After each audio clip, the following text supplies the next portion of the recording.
Startup Studio. Tina Arčon vas bom tudi danes popeljala skozi oddajo Startup Studio, ki jo peljemo skupaj s Primorskim tehnološkim parkom in mestno občino Nova Gorica. Lepo pozdravljeni in kot rečeno povabljeni k poslušanju. Reskanje, varjenje, žična erozija, to so dejstva, ki bodo na nek način krojila današnjo oddajo in ki jih človek takole na prvi pogled poveže prej z moškim kot žensko. Ampak mi bomo na to temo danes govorili z prokuristko, solastnico, vodjo prodaje podjetja Žustal, Tara Brus. Lepo pozdravljeni. Dober dan. Seveda tudi solastnico in vodjo prodaje startupa GT Industries. Eno in drugo bo kraljevalo v ospredju. Podjetje Žustal ni z primorskega konca, z našega konca, pa vendar često vpeto v ta naš prostor, predvsem po zaslugi Primorskega tehnološkega parka. Kako in na kakšen način? Tako je. S Primorskim tehnološkim parkom smo se spoznali lansko leto, ko smo odprli podjetje GT Industries d.o. in smo se potrebovali nekam inkubirati. Takrat sem govorila s kolegico, ki je bila že inkubirana v PTP in mi je predlagala PTP, takoj sem jih poklicala in smo imeli sestanek ter se dogovorili za inkubacijo. Kaj vas je prepričalo, da ste potrkali na njihova vrata in tam ostali? Predvsem lepe besede te kolegice, potem pa že prvi sestanek se mi je zelo dopadel. Takrat sva govorila z Mitjem in govorili smo o Startup Akademiji in o teh zadevah, tako da sem že takrat videla, da potrebujemo dodatno znanje v startup svetu. Tudi zato smo se inkubirali v PTP. Kaj morda ima Primorski tehnološki park tisto, kar drugi nimajo? Nekje ste bili že prej inkubirani. Kakšna je razlika? Kaj je tisto, kar podjetnik išče in tam najde? Razlika je ogromna.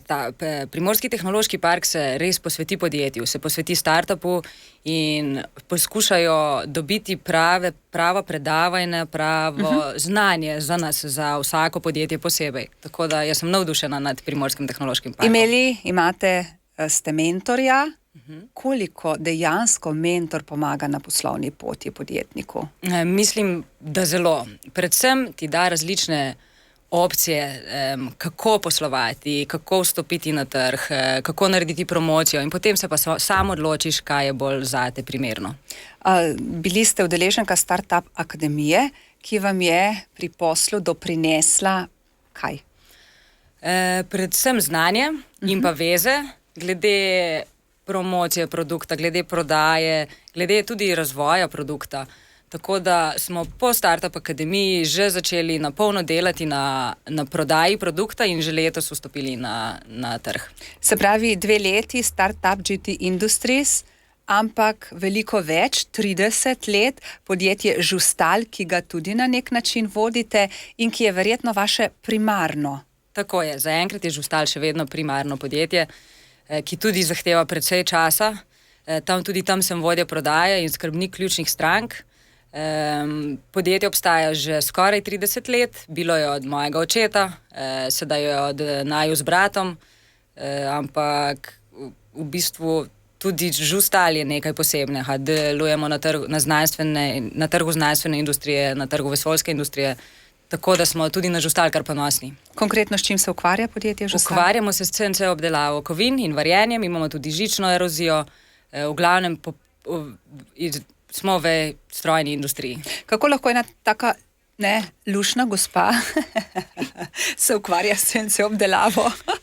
Malo za šalo, malo pa tudi za res. Ja, imate prav, ja. Po izobrazbi sem sicer univerzitetni diplomirani ekonomist, vendar me je vedno nekako vabilo tudi podjetje Žustal.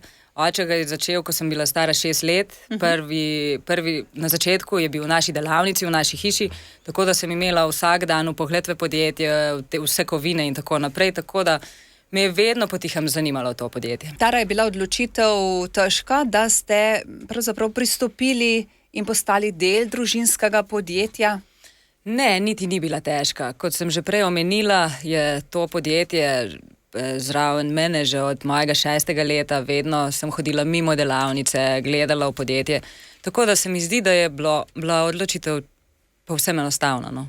Ampak v družinskem podjetju znajo biti tudi izzivi.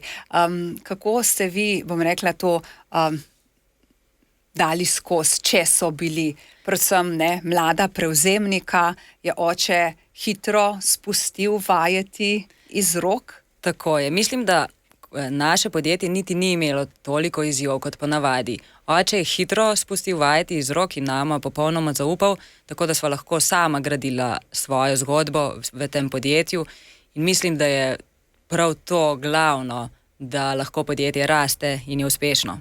Kako sprejemate odločitve za naprej? Danes z bratom, morda kdaj tudi še z očetom? Ja, tudi z očetom, seveda. Večinoma z bratom in najprej vsako odločitev sprejmeva z bratom, potem pa kdaj se posvetujeva tudi z očetom. S korektnim in kvalitetnim delom smo si ustvarili ugled, imate napisano na spletni strani, in pridobili stalne poslovne partnerje.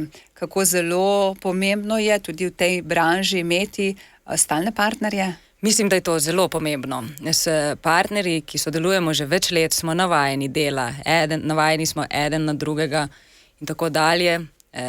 S kupci, ki sodelujemo več let, je manj reklamacij, saj točno poznamo njihov način dela.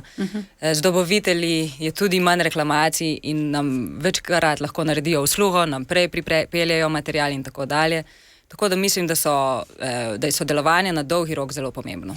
Vajna vizija, torej z bratom, kot rečeno, delata danes, se sklada z vizijo, ki jo je oče zastavil pred 30 leti, ali gresta s hitrejšimi koraki naprej?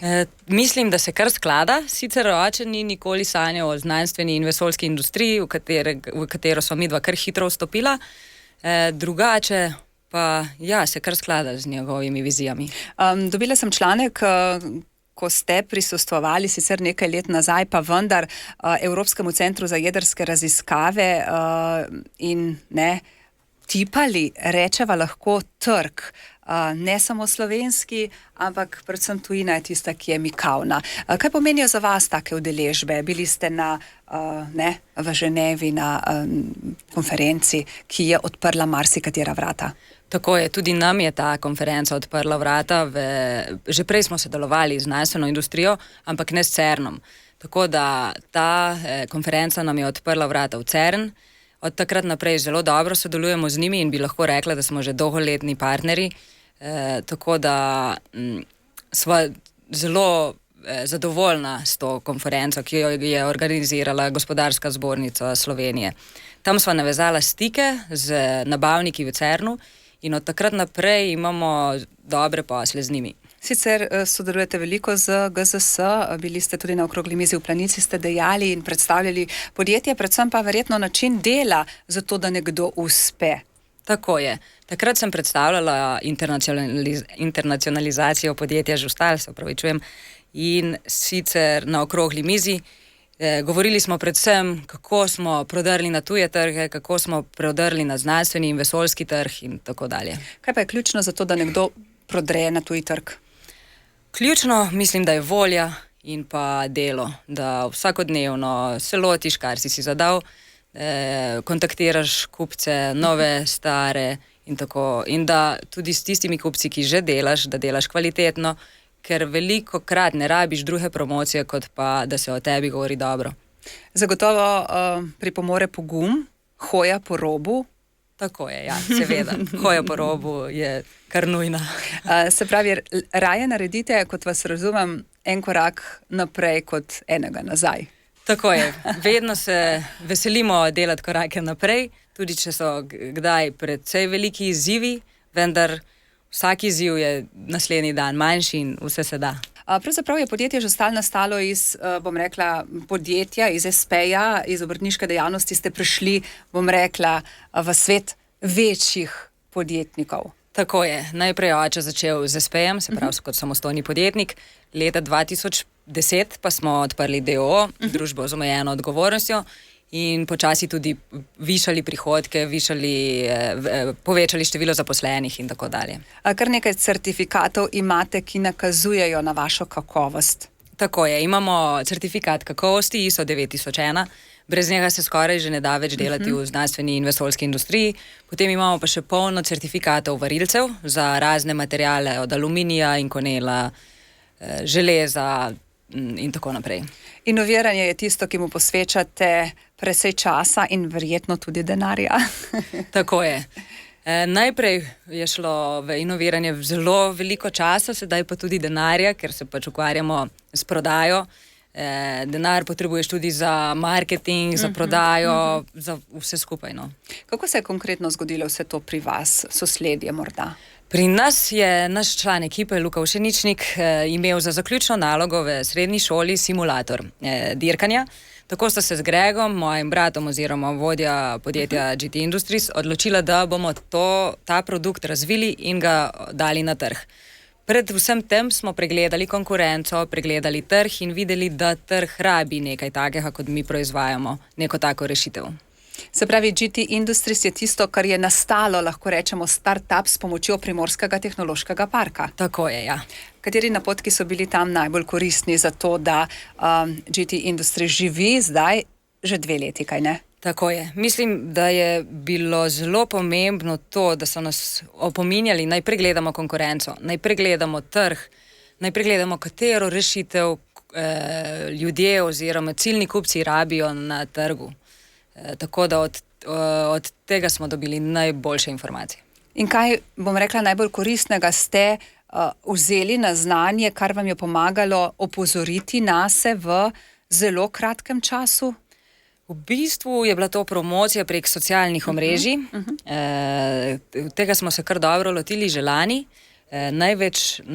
Najboljše nam je kazalo na TikToku, oziroma nam kaže, imamo kar več kot 27 milijonov ogledov enega videa, pa tudi Instagram ni slab. Tako da s pomočjo mentorja in Startup Akademije smo dobili znanje za te promocijske aktivnosti. Pa lahko potegnemo kakšno usporednico z Žustalom in startupom? Seveda, ja. Startup se ukvarja z razvojem in prodajo produkta, v Žustalu se pa vse to naredi, se zvari sam ohišje simulatorja, prav tako se na CNC strojih naredi druge dele simulatorja. Tako da ja. Zagotavljate delo drug drugemu. Tako je. Zakaj startup? Odkot ideja? Velja naloga, diplomska naloga, pa vendar, kaj vas je gnalo za to, da ste šli še v to branžo, če rečemo takole? Predvsem sva z bratom vedno si želela imeti produkt, ne samo storitveno podjetje, ampak tudi podjetje, ki proizvaja lastne produkte. Tako da vedno sva iskala, kaj bi, in s tem, ko je Luka Ušeničnik prišel do te ideje, pa s tem, da smo vsi dirkači po duši, predvsem brat in Luka, nam je vse skupaj padlo pred nos, da to je pa to je za nas najboljši izdelek, ki ga moramo razviti. Ciljna publika, ciljni kupci pa so kdo? Ciljni kupci so dirkači, ki trenirajo na našem simulatorju. Dirkači lahko tako trenirajo po noči, čez dan ni potrebno iti na progo, nič se ti ne more zgoditi, preživiš in tako dalje. Tako da to. Ali se veliko naučiš. Tako, in se še vseeno veliko naučiš. Ali pa igralci računalniških iger, ki so tudi precej v vzponu sedaj, saj po želja koroni... adrenalina ali kako? Tako, želja adrenalina, pa tudi po koroni so se vsi športi, motošporti so šli na internet, na računalnike, tako da tudi v bistvu ciljni kupci so tudi ti, ki se samo ukvarjajo z igranjem računalniških iger. Se pravi, za vse tiste, ki nas poslušajo ta hip, imeti idejo in jo potem, na rekovajih rečeno, unovčiti, to je tisti začetek uspešne poti, kaj ne? Tako, ja. Kako hitro ste prodrli, ne zgolj na slovenski, ampak tuje trge?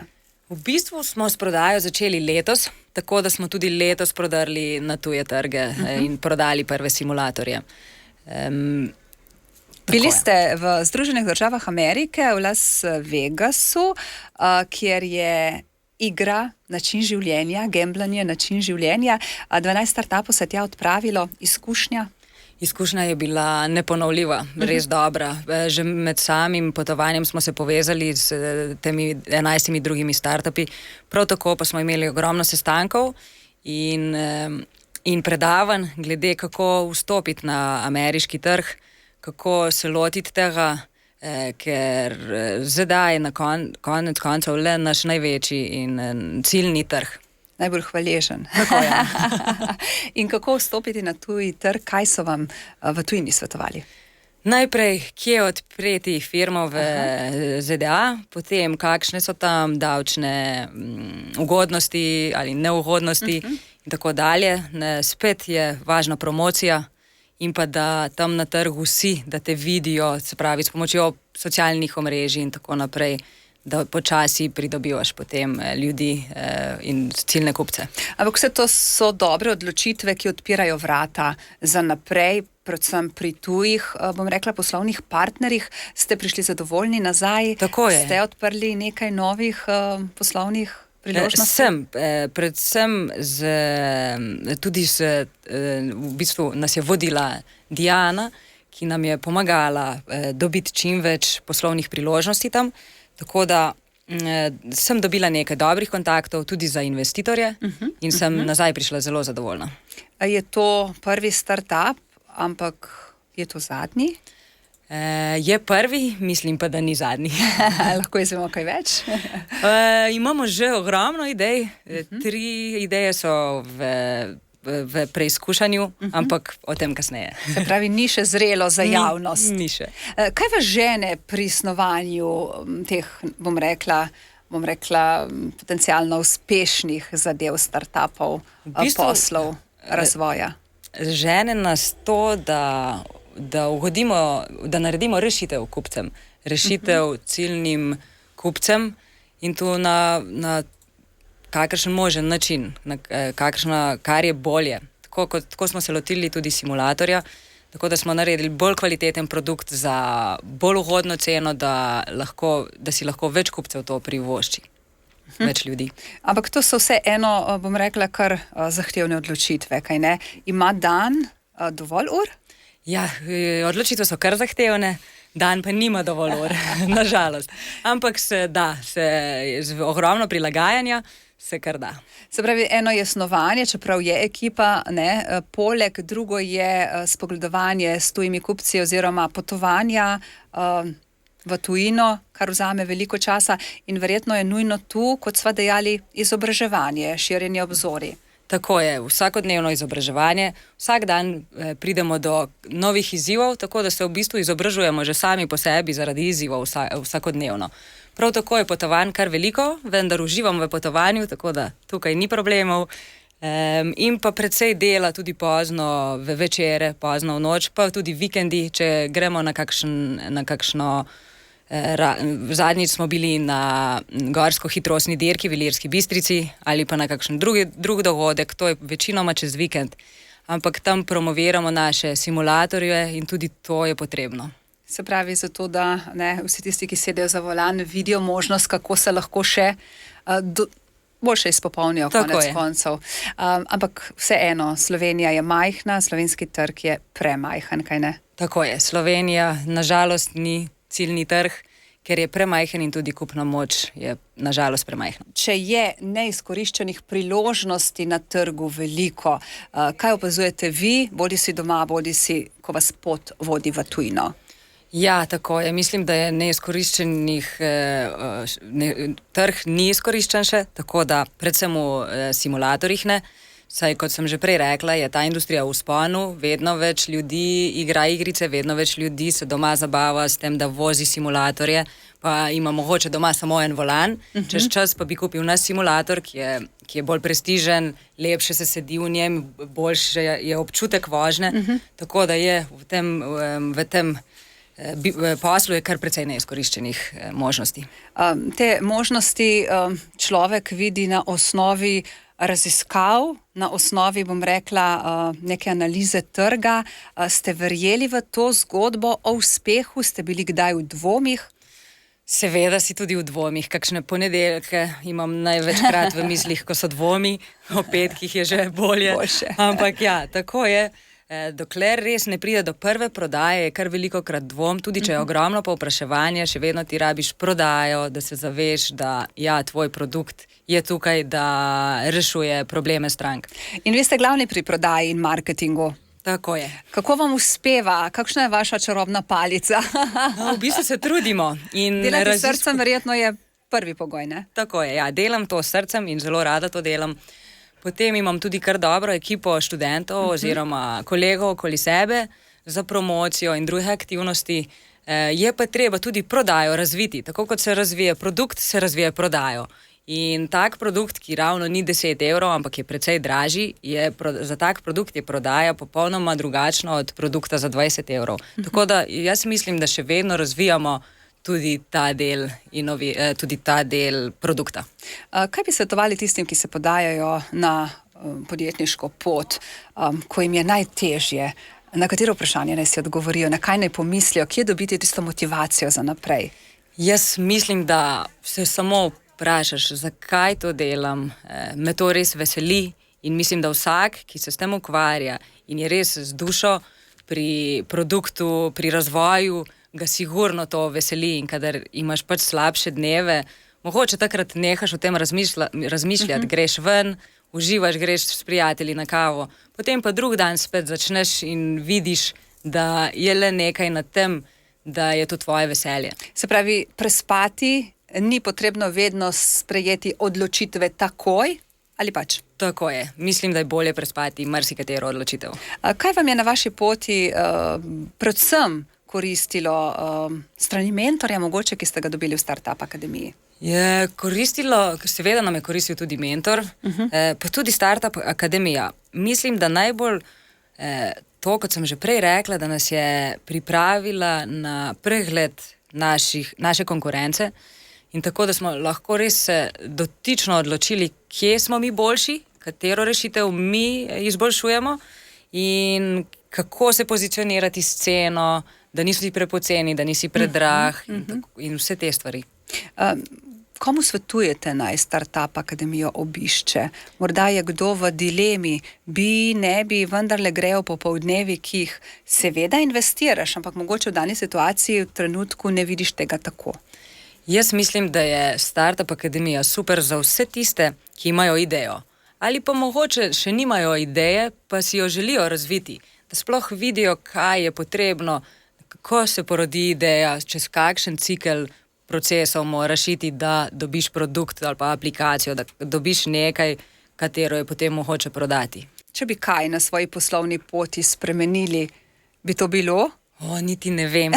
Zaenkrat mislim, da ne bi prav nič spremenila, ker vse to, tudi kar je bilo slabega, mi je dalo toliko izkušenj. Nova spoznanja. In tako in nova spoznanja, da potem ne bi bilo več to. Tako da nič. Kot študentka ste veliko potovali, bili, živeli celo na Novi Zelandiji. Tako je. Pa so to izkušnje, ki jih morda s pridom uporabljate tudi na poslovni poti? Ja, seveda so. Tam sva s fantom, takrat fantom, zdaj je že moj mož, živela 1 leto, sva tudi delala in potovala. Tako da mislim, da je to super izkušnja za spoznavanje novih kultur, ki pa jih potem tudi v poslu spoznavaš. Tvoji kupci so iz drugih kultur, tvoji dobavitelji, poslovni partnerji, tako da ja. Bili ste v Novi Zelandiji, veliko potujete, pred kratkim v Los Angelesu. Je mindset tamkajšnjih podjetnikov močno drugačen od domačih kolegov? Tako je. V ZDA, na primer, je znano to, da dobiš idejo, narediš, ni treba, da čist popolno in prodaš.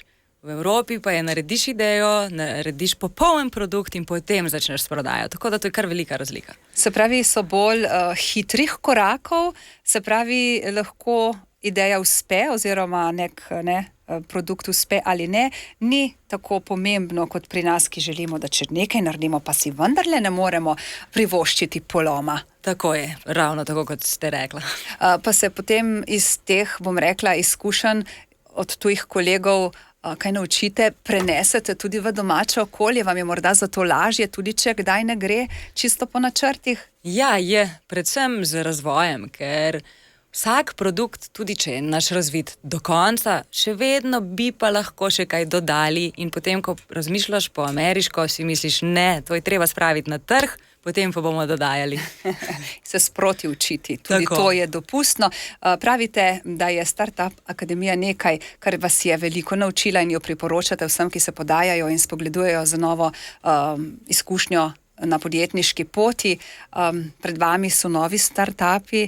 kateri še ne vemo, morda bomo kdaj izvedeli. Tako je, ja.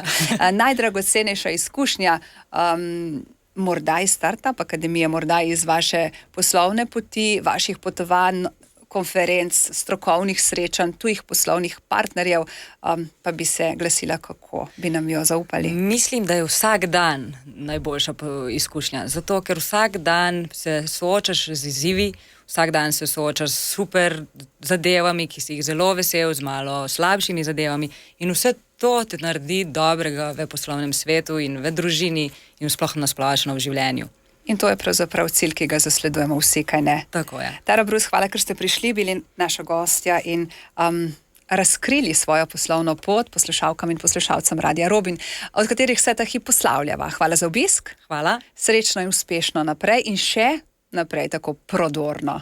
Tako, pa še kdaj naslišanje v studiu Radia Robin. Nasvidenje vam in vam, drage poslušalke in poslušalci. Lep dan še naprej. Radio